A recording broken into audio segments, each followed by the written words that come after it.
తండ్రికి నలుగురు కొడుకులు, నలుగురు కూడా చాలా సోమరిపోతులు.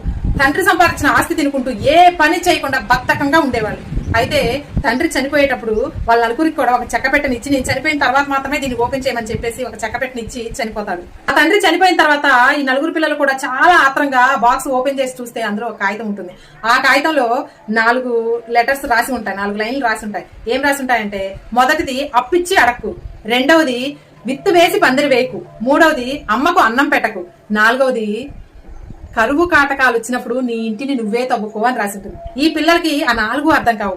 కానీ తన తండ్రి మాటలకి ఏదో అర్థం ఉందని చెప్పేసి పెద్ద పెద్ద పండితుల దగ్గరికి, వాళ్ళ దగ్గరికి వెళ్లి కాగితం చూపించేవాళ్ళు. అందరూ కూడా అవేదో పిచ్చి రాతలు, ఎవరైనా అమ్మకు అన్నం పెట్టద్దు అని రాస్తారా, అమ్మకు అన్నం పెట్టకు అని రాసింది, ఎవరైనా ఎవరింటిని వాళ్ళు తవ్వుకోమని రాస్తారా, అలా రాసింది. ఇవన్నీ పిచ్చి రాతలు వదిలేయని చెప్పేసి ఇంకొకసారి ఇలాంటివి తీసుకురావద్దని చెప్పేసి వాళ్ళు చేవాట్లు చెప్పి పంపించేవాళ్ళు. అప్పుడు కొడుకులు అయినా కానీ పట్టు వదలకుండా ఇంకొక పండితు దగ్గరికి వెళ్తారు.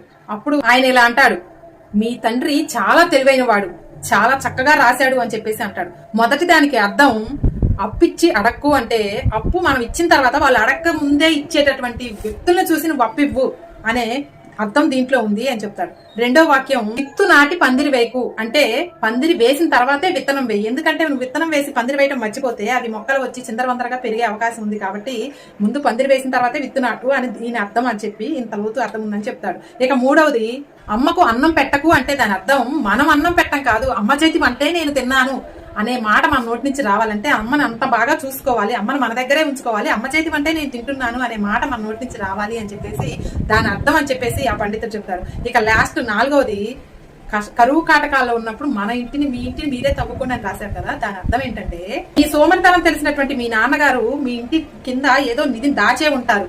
ఇప్పటికైనా ఆ నిధి తీసుకొని మంచిగా ఏదైనా వ్యవసాయం కానీ వ్యాపారం కానీ చెయ్యమని దాని అర్థం అని చెప్పేసి ఆ పండితుడు చెప్తాడు. ఆ మాటలు విన్నటువంటి ఆ 4 కొడుకులు కూడా అప్పటి నుంచి కష్టపడి సంపాదించడం మొదలు పెడతారు, కష్టపడి పని చేయటం అలవాటు పడతారు. కాబట్టి ఆ తండ్రి చేసింది చాలా మంచి పని కదా. మీ తండ్రి కూడా ఇలాంటివి ఏదైనా మీకు సలహాలు ఇస్తూ ఉంటారా? ఇస్తే మీ నాన్నగారి పేరు కామెంట్ సెక్షన్ లో తెలియజేయండి.